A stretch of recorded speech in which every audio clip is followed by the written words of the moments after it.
Welcome. This is Radio Pras.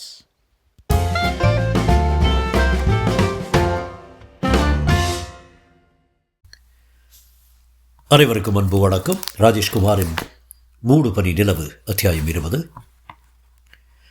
Inspector பால் பாண்டியன் தன்னுடைய புன்னகையின் பரப்பளவை பெரிதாக்கிக் கொண்டே வருணின் தோள் மேல் தன் எக்கு போன்ற வலது கையை வைத்தார். பாரு, உன்னோட ரிஷி மூலம் நதி மூலம் எல்லாமே எனக்கு தெரியும். போலீஸ்காரன் ஒருத்தனை தேடிக்கிட்டு வர்றான்னா அவன் காரணம் இல்லாமல் வரமாட்டான்.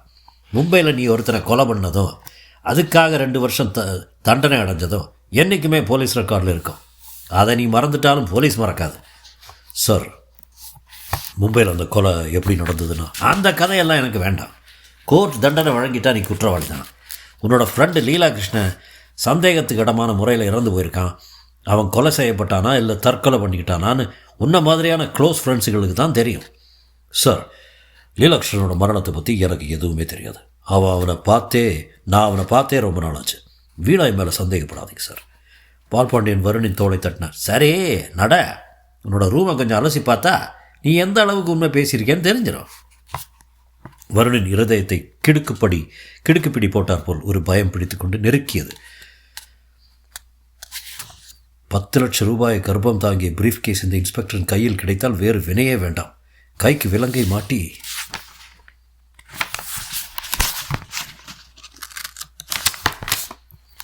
என்ன யோசனை? நட சார். இனி எதை பேசினாலும் உன்னோட ரூமுக்கு போய் பேசிக்கலாம். நட. வருண் எதிர்ப்பு காட்டாமல் நடந்தான். சிந்தாதிரிப்பேட்டை நிசப்தமான சந்துகளில் ஒரு வார்த்தை கூட பேசிக்கொள்ளாமல் இருவரும் 10 நிமிஷம் நடைபோட்டார்கள். வருணின் அறை வந்தது.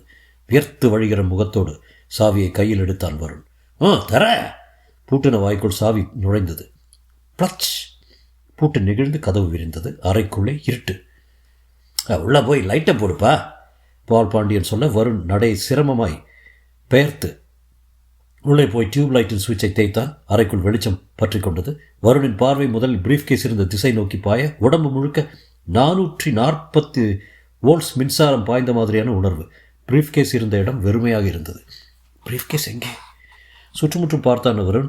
அந்த 10க்கு 10 அளவுக்கு உள்ள அறையில் பிரீஃப் கேஸை தவிர எல்லாம் இருந்தன. பால் பாண்டியன் அவனை வியப்பாய் பார்த்தார். என்ன தேடுற? ஒன்றுமில்லை சார். இந்த வீட்டில் எத்தனை மாதமாக குடியிருக்கிற? கடந்த 6 மாதமாக சார். இதுக்கு முந்தி ட்ரிப்ளிகேனில் பேச்சுலர்ஸ் மேன்ஷனில் ரூம் எடுத்து தங்கியிருந்தேன் சார். வாடகை அதிகமாக இருந்தாலும் வந்துட்டேன். பூட்டி இருக்கிற இந்த அறைக்குள் யார் பிரீஃப் கேஸை எடுத்துக்கொண்டு போயிருப்பார்கள்? வருண் கலக்கமாக யோசித்துக் கொண்டிருக்கும் போதே இன்ஸ்பெக்டர் பால் பாண்டியன் சுவரோரமாக வைக்கப்பட்டிருந்த மர பீரோவுக்கு போனார். இதுக்கு சாவி இல்லை சார், பீரோ திறந்துதான் இருக்கும். பால் பாண்டியன் பீரோவை நெருங்கினார். கைப்பிடியை பிடித்து இழுக்க அது நாப்தலின் வாசனையோடு திறந்து கொண்டது. 2 அறைகள். மேலறையில் அடைசலாய் துணிகள், கீழே உள்ள அறையில் குவியலாய் புத்தகங்களை கிளறி பார்த்தார். பெரும்பாலானவை கவிதை தொகுப்புகள்.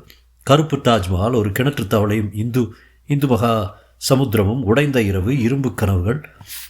15 நிமிஷ அலசலுக்கு பிறகு ஒரு கவிதை புத்தகத்திலிருந்து அந்த இன்லண்ட் கடிதம் உதிர்ந்தது. பால் பாண்டியன் அதை எடுத்தார்.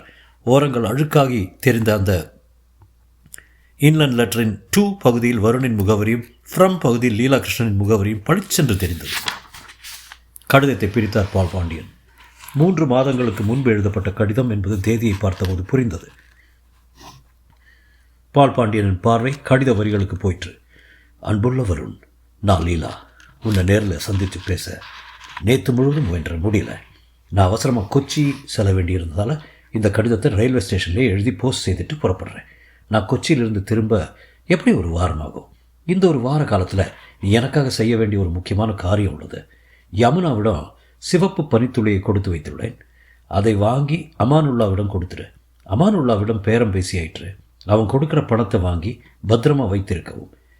என்னோட டெலிஃபோனில் பேச வேண்டும் என்று நீ விரும்பினால் 2 நாள் கழித்து யமுனாவை தொடர்பு கொள்ளவும். அவள் கொச்சியில் என்னை தொடர்பு கொள்ள வேண்டிய டெலிஃபோன் நம்பரை கொடுப்பா. ராத்திரி 11 மணிக்கு மேலே பேசவும். இப்படிக்கு உன் லீலா. பால் பாண்டியன் அந்த இன்லண்ட் லெட்டரின் கடிதத்தை வருணின் முகத்துக்கு நேரே பிடித்தார். இந்த லெட்டரில் எழுதப்பட்டிருக்கிற சிவப்பு பனித்துளிங்கிற வார்த்தைக்கு என்ன அர்த்தம்? போர்ட்டிகோவில் நின்றிருந்த காரையும் டிரைவர் மாணிக்கத்தையும் பார்த்த யமுனா அடிவயறு கலங்கி போனவளாய் தயக்க நடை போட்டுக்கொண்டு உள்ளே வந்தாள். ஹாலில் பேச்சுக்குரல் கேட்டது. கூடவே பெண்களின் சிரிப்பு. போர்ட்டிகோ தூணுக்கு பின்னால் நின்றபடி பீடியையோ சிகரெட்டையோ புகைத்து கொண்டிருந்த மாணிக்கம் யமுனாவை பார்த்ததும் கையில் இருந்ததை எறிந்துவிட்டு யமுனாவிடம் வந்தார். கோயிலுக்கு போயிருந்தீங்களாமா? சொல்லி தலையாட்டியவள் கலக்க குரல் கேட்டான். அத்தையும் மாமாவும் இப்போ தான் வந்தாங்களா இல்லை வந்து நேரமாச்சா மாணிக்கம்? அத்தையும் மாமாவும் வரலம்மா. அவங்க 2 பேரும் சம்மந்தி காரில் கல்யாண இடத்துக்கு போயிட்டாங்க. நான் மட்டும் காரை எடுத்துகிட்டு வந்துட்டேன். யமுனாவுக்கு வியர்வை சுரப்பது நின்றது. மனசுக்குள் சந்தோஷ காற்று மோதியது. ஹாலில் பேச்சுக்குரல் கேட்குது. அது சௌமியா அம்மாவை பார்க்க வந்திருக்கிற ஃப்ரெண்ட்ஸு எல்லாம் இப்போ தான் வந்தாங்க. யமுனா ஹாலுக்குள் நுழைந்தால் சௌமியாவை சுற்றிலும் சுடிதார் கும்பல். பேச்சு சிரிப்பு, பேச்சு சிரிப்பு. ஏய் என்னடி இவ இப்படி பச்சை பச்சையாக பேசுகிறா? எப்போவுமே இவ இப்படித்தானே. இவகிட்ட பேசிட்டு வீட்டில் போனாலே டெட்டால் சோப் போட்டு தான் குளிக்கணும்.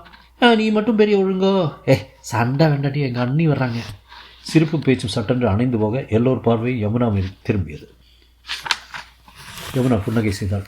ஹலோ, எல்லோரும் எப்போ வந்தீங்க? இப்போ தான். கல்யாண பொண்ணு என்ன சொல்கிறா? முகூர்த்த தேதி ரொம்ப தள்ளி போயிடுச்சான். ரொம்ப ஃபீல் பண்ணுறா. கழுத. சௌமியா அந்த தோழியை அடிக்க முயல சிரிப்பலைகள் பீறிட்டன. யமுனா சமையலறை நோக்கி போனாள். பேசிகிட்ருங்க, சாப்பிட ஏதாவது கொண்டு வரேன். சௌமியா பின்னாலே வந்தாள். அண்ணி, டிரைவர் மாணிக்கத்தை பார்த்தீங்களா? பார்த்தேன். நீங்கள் இப்படி கோயிலுக்கு போனதுமே அம்மா ஃபோன் பண்ணியிருந்தாங்க. சம்மந்தி வீட்டு கார்லேயே கல்யாண அழைப்பு போகிறோம்னு சொன்னாங்க. என்ன கேட்டாங்களா? கேட்டாங்க. விஷயத்தை உங்கள்கிட்ட சொல்லத்தான் ஃபோன் பண்ணாங்க. நீ என்ன சொன்ன? நீங்கள் தொங்கிட்டு இருக்கதா சொல்லிட்டேன். நான் கோயிலுக்கு போயிட்டு வந்ததை டிரைவர் மாணிக்கம் பார்த்துட்டாரு. சௌமியா சிரித்தார்.